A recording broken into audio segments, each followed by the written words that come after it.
नमस्कार दोस्तों, कैसे हैं आप सब? आशा है सब लोग ठीक होंगे और ये वीडियो देख रहे होंगे।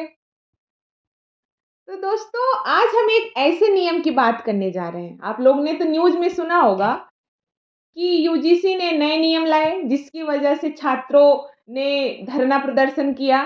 हर कॉलेज, हर यूनिवर्सिटी में छात्रों का धरना प्रदर्शन किया गया। तो आज हम एक ऐसे नियम की बात करने जा रहे हैं, जिसने पूरे देश की शिक्षा व्यवस्था में हलचल मचा दी है। यूजीसी यानी यूनिवर्सिटी ग्रांट कमीशन ने साल 2026 के लिए एक नया नियम लागू करने की घोषणा की है, जिसे लेकर राजनीति से लेकर छात्रों तक सभी के बीच बहस शुरू हो चुकी है। कुछ लोग इस नियम को छात्रों के लिए बहुत फायदेमंद बता रहे हैं, तो कुछ लोग इसे शिक्षा संस्थानों के लिए खतरा मान रहे हैं। आज की इस वीडियो में हम बहुत ही आसान भाषा में जानेंगे कि यूजीसी क्या है, यूजीसी ने 2026 में कौन सा नया नियम बनाया है, इस नियम से फायदा किसे होगा, नुकसान क्या हो सकता है, सरकार, यूजीसी, छात्र और संस्थाएं इस नियम को लेकर क्या कह रही हैं, और आखिर में हम यह निष्कर्ष निकालेंगे कि यह नियम लागू होना चाहिए या नहीं।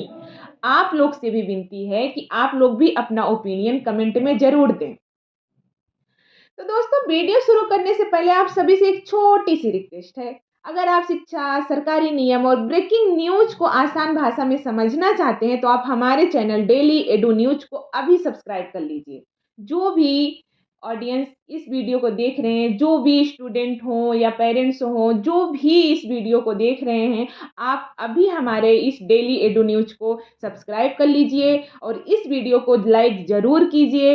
अपने दोस्तों के साथ इसको शेयर करिए और बेल आइकन दबाना बिल्कुल ना भूलिए, ताकि आपको हर नई अपडेट सबसे पहले मिल सके। तो चलिए, बिना विलंब किए हुए वीडियो की शुरुआत करते हैं। दोस्तों, सबसे पहले समझते हैं कि यूजीसी क्या होता है। यूजीसी का पूरा नाम है यूनिवर्सिटी ग्रांट्स कमीशन। यह भारत सरकार की एक संस्था है। यूजीसी भारत सरकार की एक संस्था है जो देश के सभी विश्वविद्यालयों और कॉलेजों के लिए नियम बनाती है। यूजीसी का मुख्य काम है कॉलेजों की शिक्षा की गुणवत्ता को बनाए रखना, छात्रों के अधिकारों की रक्षा करना, यह तय करना कि शिक्षा में किसी के साथ भेदभाव ना हो, और यह देखना कि सभी छात्रों को बराबर अवसर मिल रहा है कि नहीं। मतलब यूजीसी यह सुनिश्चित करती है कि देश की शिक्षा प्रणाली प्रणाली देश की जो एजुकेशन सिस्टम है वो सही दिशा में चल रहा है कि नहीं। अब देखते हैं यूजीसी का नया नियम 2026 है क्या। दोस्तों, यूजीसी ने जो नया नियम 2026 में लाया है उसका नाम है यूजीसी इक्वालिटी रेगुलेशंस 2026, यानी उच्च शिक्षा संस्थानों में समानता और समावेशन नियम 2026। इस नियम का मुख्य उद्देश्य यह है कि देश के हर कॉलेज और यूनिवर्सिटी में किसी भी छात्र के साथ जाति, धर्म, भाषा, लिंग, क्षेत्र या आर्थिक स्थिति के आधार पर कोई भेदभाव ना हो सके। सरल शब्दों में कहें तो यह नियम सभी छात्रों को बराबरी का अधिकार देने के लिए लाया गया है। अब देखते हैं कि इस नए नियम के मुख्य बिंदु क्या हैं। पहला मुख्य पॉइंट, मेन पॉइंट यही है कि हर कॉलेज में इक्वालिटी सेल बनेगा। अब हर कॉलेज और यूनिवर्सिटी में एक विशेष समिति बनाई जाएगी जिसे इक्वालिटी सेल कहा जाएगा। इसका काम होगा कि छात्रों की शिकायत सुनना, अगर किसी छात्र के साथ भेदभाव हुआ है तो उसकी जांच करना और उसे न्याय दिलाना। अगर किसी छात्र को लगेगी उसके साथ गलत व्यवहार हुआ है तो वह सीधे इस इक्वलिटी सेल में जाकर शिकायत कर सकेगा। सेकेंड पॉइंट है, एंटी डिस्क्रिमिनेशन पॉलिसी बनानी होगी। हर संस्थान को अब एक लिखित नियम बनाना होगा जिसमें साफ लिखा होगा कि किसी भी छात्र से जाति या धर्म के आधार पर भेदभाव नहीं होगा, सभी को बराबर अवसर मिलेगा, और यह नियम कॉलेज की वेबसाइट पर भी डालना होगा। इससे संस्थानों पर कानूनी जिम्मेदारी बढ़ जाएगी। थर्ड पॉइंट है, प्रवेश और भर्ती में पारदर्शिता। अब कॉलेजों में छात्रों का एडमिशन और शिक्षकों की भर्ती पूरी तरह पारदर्शी तरीके से करनी होगी। यूजीसी समय समय पर जांच करेगी कि कहीं किसी वर्ग के साथ पक्षपात तो नहीं हो रहा और सभी को बराबर मौका मिल रहा है या नहीं। फोर्थ मेन पॉइंट है कमजोर वर्गों को विशेष सहायता। अनुसूचित जाति, अनुसूचित जनजाति, ओबीसी, अल्पसंख्यक, दिव्यांग और आर्थिक रूप से कमजोर छात्रों को काउंसलिंग सुविधा मिलेगी, स्कॉलरशिप दी जाएगी, मेंटरशिप सिस्टम बनाया जाएगा और हेल्प डेस्क बनाई जाएगी, ताकि ये सारे स्टूडेंट, इस इन सभी वर्गों के स्टूडेंट पढ़ाई में पीछे ना रह जाएं। फिफ्थ नंबर पॉइंट है यूजीसी को ज़्यादा शक्ति मिलेगी।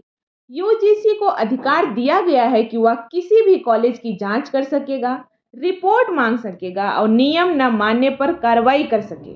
यानी अब संस्थानों पर कड़ी निगरानी रहेगी। अब देखते हैं, ये था कि यूजीसी क्या है, यूजीसी ने नियम क्या लेके आए और इन नियम के मेन पॉइंट क्या थे। अब देखते हैं कि इस नियम के फायदे क्या हैं। यूजीसी ने जो नियम लेके आए हैं उसके फायदे क्या हैं। समर्थकों का कहना है कि यह नियम बहुत जरूरी है। समर्थकों के अनुसार इससे भेदभाव कम होगा, छात्रों को सुरक्षा मिलेगी, आत्महत्या जैसी घटनाओं में कमी आएगी, कमजोर वर्गों को आत्मविश्वास मिलेगा और संविधान के समानता के अधिकार को सही तरह लागू किया जाएगा। संविधान में मौलिक अधिकार के अंतर्गत जो समानता का अधिकार है उसको सही तरह से लागू किया जाएगा। सरकार का कहना है कि यह नियम सामाजिक न्याय और समान अवसर देने के लिए जरूरी है। अब देखते हैं कि इस नियम के नुकसान क्या हैं। जो भी नियम आता है, जो भी रेगुलेशन आते हैं, चाहे वो सरकार ले आए या कोई संस्था लेके आए, तो उसमें कुछ लोग उसका विरोध करते हैं तो कुछ लोग उसका समर्थन करते हैं। समर्थन करने वालों का पॉइंट ये सब था। अब देखते हैं कि विरोधी पक्ष क्या कह रहा है। विरोध करने वाले लोग कहते हैं कि इस नियम में कई खतरे हैं। पहला तो यही है कि दुरुपयोग का खतरा है। कुछ लोग डर जता रहे हैं कि झूठी शिकायतें की जा सकती हैं, किसी को फंसाने के लिए नियम का इस्तेमाल हो सकता है। दूसरे नंबर का खतरा यह है कि यूनिवर्सिटी की आज़ादी खत्म होगी। संस्थाओं का कहना है कि यूजीसी ज़्यादा दखल देगी और कॉलेज अपने फैसले खुद नहीं ले पाएंगे। छात्रों में विभाजन का डर रहेगा। ये थर्ड नंबर विरोध जता रहे हैं लोग कि छात्रों में विभाजन का डर रहेगा। कुछ लोग मानते हैं कि जाति और धर्म के आधार पर गुट बन सकते हैं, जिससे कैंपस का माहौल खराब हो सकता है। फोर्थ नंबर का विरोध यह है कि नियम पूरी तरह स्पष्ट नहीं है, भेदभाव की परिभाषा साफ नहीं है, इससे भ्रम की स्थिति बन सकती है। तो ये ऑपोजिशन वालों जो थे, जो विरोधी पक्ष थे, उनका ये पॉइंट ऑफ व्यू था कि ये सारी प्रॉब्लम क्रिएट हो सकती है। अब देखते हैं सरकार का क्या पक्ष है। सरकार कहती है कि यह नियम संविधान के समानता के अधिकार को लागू करता है। इसका उद्देश्य किसी को नुकसान पहुंचाना नहीं, बल्कि सभी छात्रों को सुरक्षा देना है। यूजीसी क्या कह रहा है, अब उसको भी देखते हैं। यूजीसी का कहना है कि यह नियम शिक्षा संस्थानों को ज्यादा जिम्मेदार बनाएगा और छात्रों को न्याय दिलाने में मदद करेगा। फिर देखते हैं कि छात्रों का क्या पक्ष है। कुछ छात्र इसका समर्थन कर रहे हैं क्योंकि उन्हें सुरक्षा मिलेगी, शिकायत करने का मंच मिलेगा, तो कुछ छात्र इसका विरोध भी कर रहे हैं क्योंकि राजनीति बढ़ेगी, पढ़ाई का माहौल खराब होगा। कुछ संस्थाएं इसका समर्थन कर रही हैं, लेकिन कई संस्थाएं कह रही हैं कि यह नियम प्रशासनिक बोझ बढ़ाएगा और शिक्षा की स्वतंत्रता को कम करेगा। तो देखते हैं कि क्या यह नियम लागू होना चाहिए कि नहीं। सबके अपने पॉइंट ऑफ व्यू है, सरकार के, यूजीसी के, छात्र के, अनेकों संस्थाएं के, सभी के अपने अपने पॉइंट ऑफ व्यू हैं। तो क्या यह नियम लागू होना चाहिए? इस सवाल पर देश बटा हुआ है। इस सवाल पर कोई एकजुटता नहीं दिख रही है। समर्थक कहते हैं कि हाँ, यह नियम बहुत जरूरी है, इसको लागू करना चाहिए, लेकिन विरोधी कहते हैं नहीं, इसमें सुधार होना चाहिए। तो यूजीसी का नया नियम 2026 समानता लाने की कोशिश है। हम निष्कर्षतः यही कह सकते हैं कि यूजीसी का जो नया नियम 2026 है, यह समानता लाने की कोशिश है। सभी स्टूडेंट को एक नज़र से देखा जाएगा, सभी स्टूडेंट को समान अवसर दिया जाएगा, चाहे वो जिस भाषा के हों, जिस क्षेत्र के हों, चाहे उनकी आर्थिक स्थिति जो है, चाहे वो किस लिंग के हैं या कौन सी भाषा बोलते हैं, किस प्रदेश से हैं, सबको इक्वल माना जाएगा। समानता लाने की कोशिश है, लेकिन इसके साथ कई सवाल भी खड़े हो रहे हैं। अगर इसे सही तरीके से और संतुलन के साथ लागू किया गया तो यह शिक्षा व्यवस्था के लिए बहुत फायदेमंद हो सकता है। हम लोग यही निष्कर्षता कह सकते हैं कि अगर हम इसे सही तरीके से, इस नियम को सही तरीके से लागू करें और संतुलन के साथ लागू करें, तो यह शिक्षा व्यवस्था के लिए बहुत फायदेमंद हो सकता है। आगे देखते हैं कि ये नियम कहाँ जाता है, कितना फायदेमंद होता है छात्रों के लिए, वो तो आने वाला समय ही बताएगा। बट हमारे पॉइंट ऑफ व्यू से यही है कि इस नियम को सही तरीके से और संतुलन के साथ लागू किया जाए तो शिक्षा व्यवस्था के लिए बहुत फ़ायदेमंद होगा। तो आप लोग की नज़र में आप लोग का ओपिनियन क्या है कि क्या यह फ़ायदेमंद होगा? क्या इसे लागू करना चाहिए या नहीं लागू करना चाहिए? तो आप लोग कमेंट में ज़रूर बताइएगा, कमेंट ज़रूर करिएगा। जो भी लोग इस वीडियो को देखिएगा प्लीज़ कमेंट ज़रूर कीजिएगा, क्योंकि आप सब लोग कमेंट नहीं करते हो। कमेंट में एटलीस्ट अपना ओपिनियन तो दो, और लोग आपके ओपिनियन से शायद और लोग प्रभावित होकर अपने ओपिनियन दें। हर भारत के हर नागरिक को हर एक रूल्स, हर एक रेगुलेशन पे अपने ओपिनियन रखने चाहिए। हम सब जागरूक नागरिक हैं। सबको अपने अपने ओपिनियन रखने की स्वतंत्रता है। संविधान हमको स्वतंत्रता देता है, बोलने की स्वतंत्रता।